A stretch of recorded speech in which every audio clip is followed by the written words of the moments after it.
Red టీవీలో మీ వ్యాపార ప్రకటనల కోసం ఈ నంబర్ని సంప్రదించండి. Hi viewers, welcome to our channel.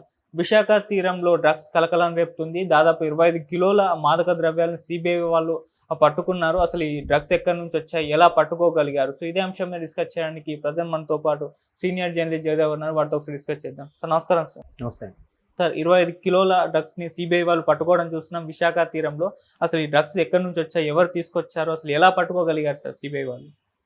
వాస్తవానికి ఇది బ్రెజిల్ అంటే ఇక్కడ మన దక్షిణ అమెరికా ఖండం బ్రెజిల్ నుండి జర్మనీ మీదుగా అంటే యూరోపియన్ కంట్రీస్ మీదుగా ఈస్ట్ యూరోపియన్ అదే ఈస్ట్ ఏషియా కంట్రీస్ మీదుగా వైజాగ్ వస్తుంది. అంటే వైజాగ్ వస్తుందని ఒక ఇంటర్పోల్ అంటే అంతర్జాతీయ పోలీసు వాళ్ళు మన ఢిల్లీ సిబిఐ వాళ్ళకు సమాచారం ఇచ్చారట. ఇస్తే అది మార్చి 16న ఎప్పుడో ఆపరేషన్ గరుడ పేరుతో దాన్ని పట్టుకున్నారట. ఆపరేషన్ గరుడ పేరుతో పట్టుకోవడము, ఆ పట్టుకోగానే అయిపోదుగా, అందులో ఏమున్నాయి ఎట్లా, ఇప్పుడు రకరకాలు ఉన్నాయి. అందులో కూడా దగ్గర 17 టైప్స్ ఆఫ్ డ్రగ్స్ ఉంటాయంట. ఇంకెక్కువ ఉండొచ్చేమో, నాకు ఐడియా లేదు. ఎక్కడో చిన్న ఇన్ఫర్మేషన్ వరకు చెప్తుంది. అందులో ఇది ఏ రకం చెందింది. ఇప్పుడు అందులో కూడా కొన్ని సందర్భాల్లో ఎలా ఉంటుందంటే హైలీ దాన్ని ఏమంటారు, క్రిటికల్గా ఉండే డిసీజ్కి వాడే డ్రగ్స్లో వాడే డ్రగ్స్ అవ్వచ్చు, లేదా ఇట్లా మాదక ద్రవ్యాలని అవ్వచ్చు. అది ఏంటి దేనికైనా నిర్ధారించడం కోసం నార్కోటిక్స్ అనాలిసిస్ చేస్తారు కదా, వాళ్ళు పిలిపించారు. ఆ నార్కోటిక్ అనాలిసిస్ చేసే వాళ్ళు ఏంటంటే వాళ్ళు మన ఫోరెన్సిక్ ల్యాబ్ లాగా నార్కోటిక్స్ వాళ్ళు కూడా ప్రతిదీ అనలైజ్ చేసి, అంటే బాగా కెమిస్ట్రీలో నిష్ణాతులు అయి ఉంటారనమాట, కెమికల్కి సంబంధించిన వాళ్ళతో అనాలిసిస్ చేసి ఏంటి దాంట్లో ఏ కంటెంట్ ఎంత ఉంది, ఎంత పర్సంటేజ్ ఉంది, దాని ఎస్ఏ ఎంత, దాని రేటింగ్ ఎంత అంతే చూసి అప్పుడు అది నిర్ధారణ చేస్తారు. అది మార్చి 16న ఫైండ్ అవుట్ చేసింది. అది విశాఖ తీరంలో ఇక్కడ 19కే కనిపెట్టుకోగలిగారట. అంటే చూడండి, అది కూడా ఎట్లాగా 25,000 కిలోల డ్రగ్స్. అంటే ఒక్కొక్క బ్యాగ్ 25 కిలోల చొప్పున 1000 బ్యాగులు ఉన్నాయంట అందులో, ఆ కంటైనర్లో. చూడండి, అంటే సినిమాల్లో చూపిస్తారు, మనం చాలామంది బాగా సినిమాల్లో చూసి నేర్చుకుంటున్నారా అని అనేస్తాం, కానీ ఇట్లా ఒకసారి ఊహించుకోండి, 25,000 కిలోలు అంటే 25,000 కిలోలు, 25,000 టన్నులు అనుకోవచ్చేమో. అంత టన్ను ఇది డ్రగ్స్ని పట్టుకున్నారు. ఏంటంటే ఒకవేళ కన్ను పొరపాటున ఏమరపాటుగా తీరం దాటేస్తే పరిస్థితి ఏంటో ఒకసారి ఊహించుకోండి. అట్లాంటిది ఒక్కసారి దీనిపై ఇంటర్పోల్ వాళ్ళు కాన్సన్ట్రేట్ చేయడము, దానికి సిబిఐ సమాచారం ఇవ్వడం, వాళ్ళు కూడా మన వైజాగ్లో ఉండే సిబిఐ వాళ్ళకి ఇన్ఫార్మ్ చేయడం, త్వరితగతిన దానికి అంటే చాకచక్యంగా పట్టుకోగలిగారు ఆపరేషన్ గరుడ పేరుతో. ఇప్పుడు పెద్ద పెద్ద షిప్స్ ఉంటాయి, కార్గో షిప్స్ ఉంటాయి. ఎంత కార్గో షిప్స్ అంటే మీరు నమ్మరు, కొన్ని ఈ స్ట్రీట్ అంతా కూడా ఉంటాయి, అంత పెద్ద కార్గో షిప్స్ ఉంటాయి. కొన్ని టన్నుల వెయిట్ను కూడా మోయగలవు అవి.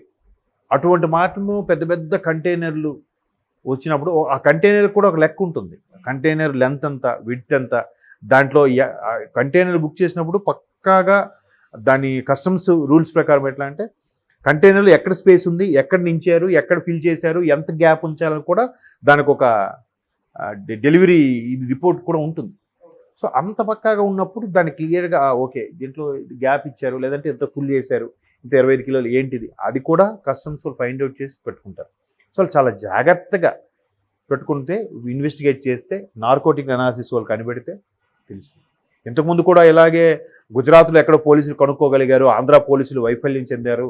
ఆల్రెడీ చాలా ఊర్ల వరకు ప్రజల్లోకి వెళ్ళిపోయిందని కూడా వార్తలు చూసాం. ఒక 3 ఏళ్ల కిందటో 2 ఏళ్ల కిందటో ఆల్రెడీ వెళ్ళిపోయింది. మళ్ళీ ఇట్లా వచ్చింది అని అంటే ఆల్రెడీ ఇక్కడ ఉన్నవాళ్ళు, బాబు ఇక్కడ సేల్ చేసేసాం, మేము వాళ్ళకి ఇచ్చేసాం, మీరు మళ్ళీ సరుకు పంపించండి అంటే కదా పంపించుంటారు. అంటే ఇంటి దొంగలు ఉన్నారు, ఇంటి దొంగలను ముందు పట్టుకోవాలి. ఇంటి దొంగలు ఆర్డర్స్ ఇస్తే కదా మళ్ళీ వాళ్ళు అంత ధైర్యంగా పంపించగలిగారు షిప్స్ ద్వారా. అది కూడా బ్రెజిల్ నుంచి జర్మనీలో కూడా, జర్మనీ ఏదైతే హాంబర్గ్ సిటీలో కూడా కొంత డెలివరీ చేశారో సంథింగ్, అలాగే అక్కడి నుంచి మళ్ళీ ఇంకొన్ని యాడ్ అయ్యి వచ్చాయో తెలియదు. కానీ ఇప్పుడు డ్రగ్స్ అలాగే ప్రాస్టిట్యూషను లాంటివి కొన్ని దేశాల్లో ఇప్పటికీ యాక్సెప్టెన్స్ ఉంది, గ్రీన్ సిగ్నల్ ఇచ్చారు వాళ్ళకి. కానీ మనలాంటి కొన్ని పెద్ద దేశాలకి విరుద్ధం. మ్యాక్సిమం ఇంకా ప్రాస్టిట్యూషన్ యాక్సెప్టెన్స్ ఉంటుందేమో, కానీ డ్రగ్స్కి అప్పుడు యాక్సెప్ట్ చేయడు మ్యాక్సిమం.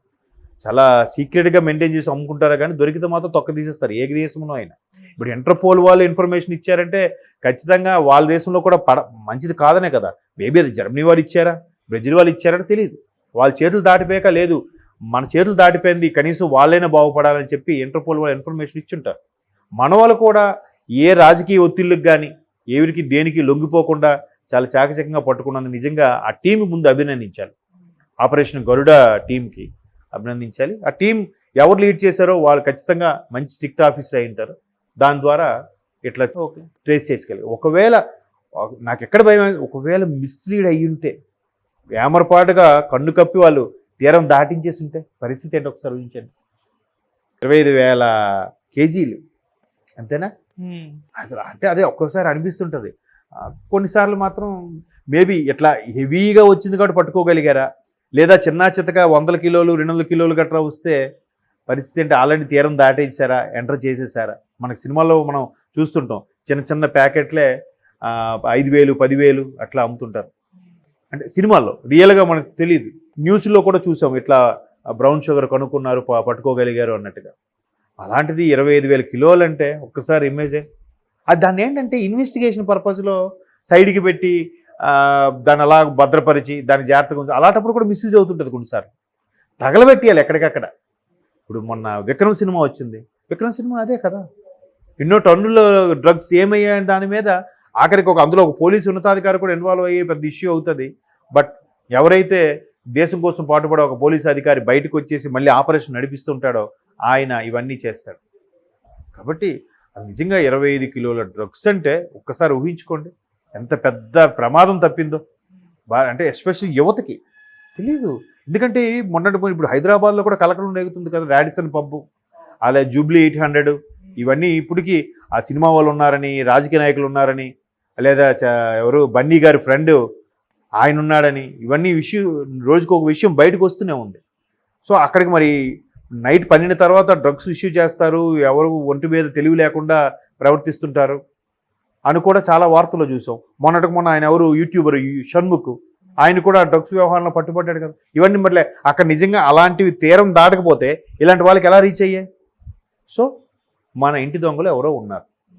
ఆ రాడిసన్ పబ్కు సంబంధించే ఒక హైదరాబాదీ ఒక ఢిల్లీ అతను ఇద్దరు కలిసి చేశారట. మొత్తానికి వాళ్ళు దొరికారు. వాళ్ళ పేపర్లో హెడ్లైన్లో ఉంది. చూద్దాం, ఇలాగ సిన్సియర్గా చేసే ఆఫీసర్లందరికీ హ్యాట్స్ ఆఫ్. వాళ్ళందరూ కనీసం సమాజం కోసం ఆలోచించి పట్టుకుంటే బాగుంటుంది. చూద్దాం 25,000 కిలోల వ్యవహారం ఎంతవరకు వెళ్తుందో, ఈ కేసు ఎన్ని మలుపులు తిరుగుతుందో కూడా let we see and watch. Okay sir, thank you so much sir.